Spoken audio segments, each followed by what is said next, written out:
नमस्कार। Pavel Durov को गिरफ्तार करके वेस्ट ने रशिया यूक्रेन युद्ध में एक नया मोर्चा खोल दिया है डिजिटल इन्फॉर्मेशन को कंट्रोल करने का। पहले ही यूक्रेन ने एक नया मोर्चा खोल रखा है और रशिया के अंदर वो घुसता चला जा रहा है। वहाँ पर बहुत सारे इलाके पर उसने कब्जा कर लिया है। तो ये जो युद्ध है रशिया यूक्रेन का, ये बढ़ता जा रहा है।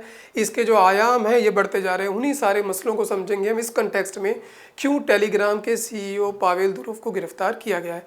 तो गिरफ्तार होने के तुरंत बाद बहुत सारी रिएक्शन आ रही है। एक वेस्टर्न वर्ल्ड से आ रही है, एक रशिया एलाइड कंट्री से आ रही है, कॉर्पोरेट जगत से आ रही है। कॉर्पोरेट जगत का कहना है कि बहुत गलत बात है। एलन मस्क का कहना है कि ये बिल्कुल ही बेवकूफ़ों वाली बात है कि ये तो वैसा हो गया कि किसी ने गाड़ी बनाई, टाटा कंपनी ने गाड़ी बनाई है, टाटा कंपनी की गाड़ी एक चोर ने खरीदी, चोर ने जाके बैंक में डकैती कर दी और आपका कहना है कि टाटा के CEO को गिरफ्तार कर लिया जाए क्योंकि उसकी गाड़ी को चोर ने इस्तेमाल किया है। तो इस तरीके की एलिगेशन है जो वेस्ट की है और कॉर्पोरेट जगत का कहना है ये बेवकूफ़ों भरी बात है। तो कॉर्पोरेट जगत तो बिल्कुल पावेल दुरोव के साथ खड़ा है, लेकिन वहीं पर जो रशियन एलाइड है वो भी पावेल दुरोव के साथ है। और वेस्टर्न कंट्रीज़ का कहना है कि ये गलत है, ये फ्री स्पीच के अगेंस्ट है, ये व्यक्ति सही काम नहीं कर रहा, ये हमें अपने इनक्रिप्टेड मैसेज है उनका एक्सेस नहीं दे रहा, मॉडरेटर का इस्तेमाल नहीं करता। इन सारे मुद्दों को हम समझेंगे कि आखिर मॉडरेटर और इनक्रिप्टेड मैसेज से क्या मतलब है यहाँ पर। तो यहाँ पर यह भी हो सकता है कि 20 साल तक की सज़ा हो जाए पावेल दुरोव को, क्योंकि ये इस वक्त फ्रांस के सिटीजन भी हैं। इनको वहाँ पर इंक्वायरी में बुलाया गया था, वारंट जारी था। ये नासमझी में, बेवकूफ़ी में समझ के चले गए कि मुझे गिरफ़्तार नहीं किया जाएगा और वहाँ पर इनको गिरफ़्तार कर लिया जाता है। तो अगर टेलीग्राम का सब्सक्राइबर देखें कितना है तो 900 मिलियन के आसपास है, जो कि बहुत होता है।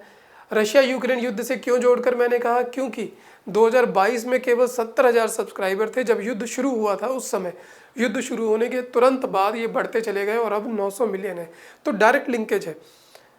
$30 बिलियन की नेटवर्थ हो चुकी है पावेल दुरोव की, टेलीग्राम कंपनी की। तो बहुत बड़ा जो पैसा है वो रशिया यूक्रेन युद्ध के दौरान यहाँ पर आया है। तो पूरी कहानी शुरू होती है जो पावेल दुरोव की, वो रशिया से, रशियन ओरिजिनली सिटीज़न है वहाँ के, अब वहाँ के सिटीज़न नहीं है लेकिन ये बाय ब्लड रशियन है। वहाँ पर 2013 में ये अपने भाई निकोलाई के साथ एक ऐप बनाते हैं। उसके बाद वहाँ पर रशियन जो एजेंसी है, तत्कालीन सरकार है, वो कुछ एक्सेस मांगती है उसका, ये मना कर देते हैं। 2014 में ये देश छोड़ के चले जाते हैं। इनका कहना है कि मैं ऐसी सरकारों के साथ काम नहीं कर सकता, मुझे ये ठीक नहीं लगता है, मैं तो फ्री वर्ल्ड में रहूँगा, ऐसी दुनिया बनाऊँगा, ऐसा करूँगा, सबको जो कहना है वो कहने का अधिकार दूंगा। उसके बाद ये चले जाते हैं और अब फ़िलहाल जो इनका सारा बिजनेस सेटअप है वो दुबई में है और इस वक्त ये UAE और फ्रांस दोनों जगह के सिटीजन हैं। इसीलिए फ्रांस ही जाते हैं। इनको लगता है कि मैं तो वहाँ का सिटीजन हूँ, लेकिन वहाँ पर फ्रांस सरकार इनको गिरफ्तार कर लेती है। तो इनका जो मानना था कि फ्री स्पीच से क्या होगा, मॉडरेटर यूज़ नहीं करूँगा। मॉडरेटर का मतलब एक प्रकार का फ़िल्टर। जैसे कोई भी कंटेंट जाता है, जैसे YouTube, Facebook, WhatsApp में है कि अगर आप कोई भी ऑब्सीन, वल्गर, क्रिमिनल जुड़ा हुआ या कोई सेक्सुअल अब्यूज़, खास करके बच्चों से जुड़े हुए कोई कंटेंट को डालते हैं या किसी की धार्मिक भावनाएं भड़क सकती हैं, उनको वहाँ से निकाला जा सकता है, मॉडरेट किया जा सकता है, उसको ढका जाता है। लिखा होता है कि अगर आपको देखना है तो क्लिक करें। लेकिन पावेल दुरोव को कहना है कि मेरे यहाँ ऐसा कुछ नहीं है, ना मैं ऐसा करूँगा, जिसको जो करना है वो कर सकता है। इनके ऐप पे जो ग्रुप बनते हैं वो 2 लाख लोगों तक जाते हैं। 2 लाख लोगों का मतलब समझिए कि अगर एक भी मिस इन्फॉर्मेशन आपने भेजी है तो तुरंत वो 2 लाख लोगों तक पहुंच जाएगी, जो कि बहुत बड़ी तादाद है। और ख़ास करके यूक्रेन, रशिया जैसे देशों में, जहां पर देशों की पॉपुलेशन कम है। हमारे देश में तो 2 लाख कुछ नहीं, लेकिन वहाँ पर बहुत मायने रखता है। आप पूरे देश की जो मैंटेलिटी है उसको चेंज कर सकते हैं। और इसी चीज़ का फ़ायदा उठाते हुए ऐप की इसी जो खूबियाँ भी कह सकते हैं और इसकी नाकामियाँ भी कह सकते हैं, उसका फ़ायदा उठाया इस्लामिक स्टेट ने बखूबी। जब वो अपने पीक पर था, उसके बाद तमाम जो कॉन्स्पिरेसी थ्योरिस्ट होते हैं, जिस प्रकार का एक कोविड-19 है, QAnon है।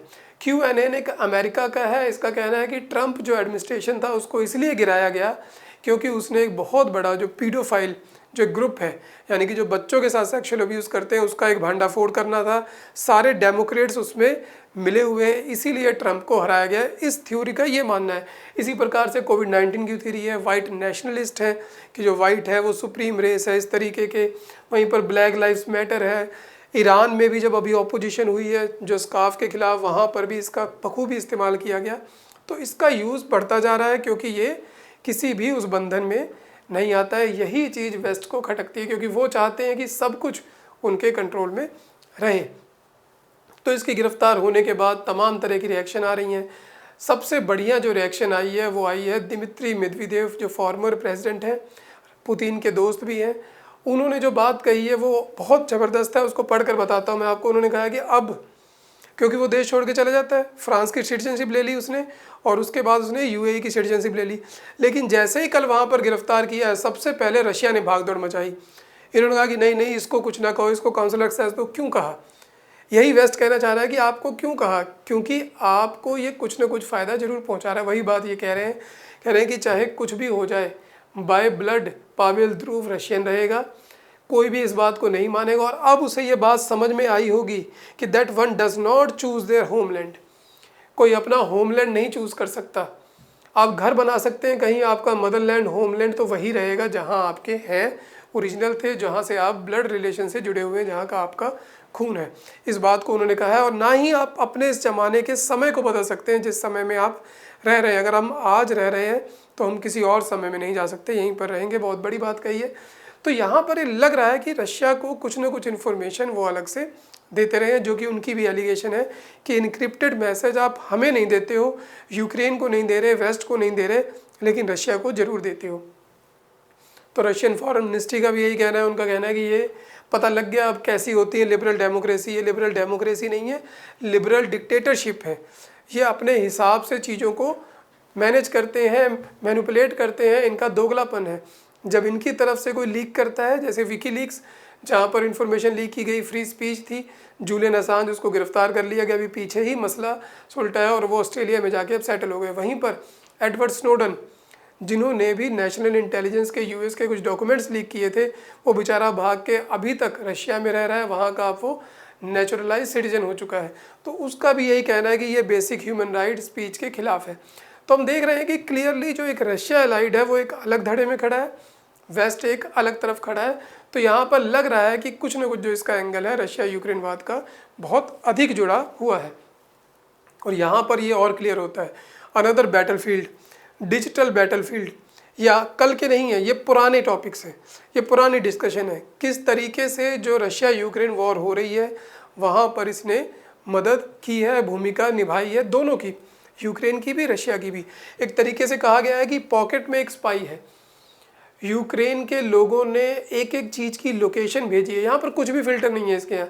इसने रशियन के टैंक आ रहे हैं, रशियन के सैनिक यहाँ पर है, रशियन यहाँ पर है, लोकेशन भेजते हैं, यूक्रेन वाले हमला करते हैं। तो इस तरीके से ये दोनों तरफ से मदद कर रहा है। लेकिन प्रोपेगेंडा ज़्यादा ये रशिया की तरफ से आ रहा है, क्योंकि बहुत सारे फेक चैनल यूक्रेन में बने हैं रशियन प्रो लोगों के। तो यहाँ पर ये भी मसला है एक। और रशिया के लिए तो बहुत काम की चीज़ है, क्योंकि रशिया में सब कुछ बैन है, फेसबुक बैन है, यूट्यूब बैन है, व्हाट्सएप बैन है, सब बैन है वेस्टर्न। वहाँ पर इकलौता ये टेलीग्राम है जो इसको पूरी दुनिया के साथ जोड़ता है। अगर टेलीग्राम टूट जाएगा, इसकी वो तार टूट जाएगी, तो फिर ये जुड़ नहीं पाएगा। फिर क्या हो जाएगा, फिर इसको कुछ नहीं पता लगेगा वहाँ पर क्या हो रहा है, कोई इन्फॉर्मेशन मिलनी बहुत मुश्किल हो जाएगी। तो रशिया के लिए बहुत इंपॉर्टेंट है और इसीलिए इस पर हमला किया गया है। और वहाँ पर देखिए प्रेसिडेंट वोलोदिमीर जेलेंस्की, ये इसको ऑफिशियल चैनल की तरह टेलीग्राम यूज़ करते हैं।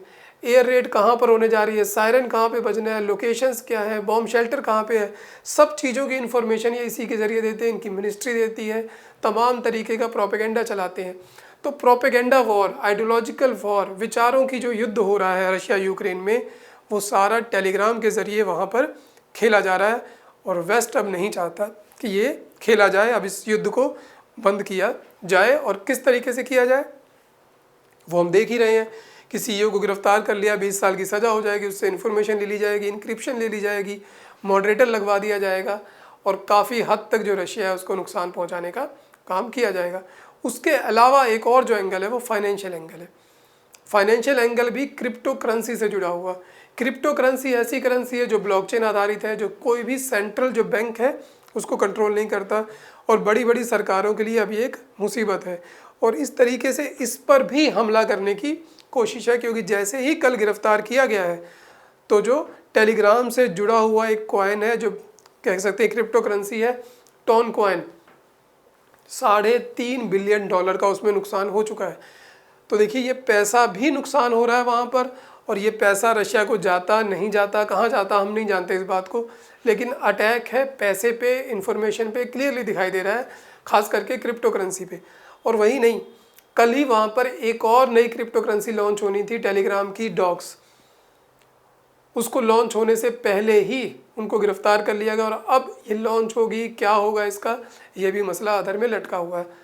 तो देखिए किस तरीके से आज के समय में युद्ध चल रहा है। एक तरफ न्यूक्लियर वॉर की हमला दिया जाता है, अटैक का डर दिखाया जाता है, मिसाइलों का डर दिखाया जाता है, मिसाइलें छोड़ी जा रही हैं, मिसाइलों के लिए आयरन डोम बनाए जा रहे हैं, एंटी बैलिस्टिक मिसाइल सिस्टम बनाया जा रहा है। लेकिन जो एक युद्ध जो दिखता नहीं, जो प्रॉक्सी वॉर चल रही है, वो आइडियोलॉजिकल वॉर चल रही है, जिसको हम समझ भी नहीं पाते कि ये हमारे तक इन्फॉर्मेशन पहुंच रही है, सही है कि गलत है। और उसमें रशिया यूक्रेन वॉर में टेलीग्राम ने बहुत बड़ा रोल अदा किया है दोनों देशों के लिए।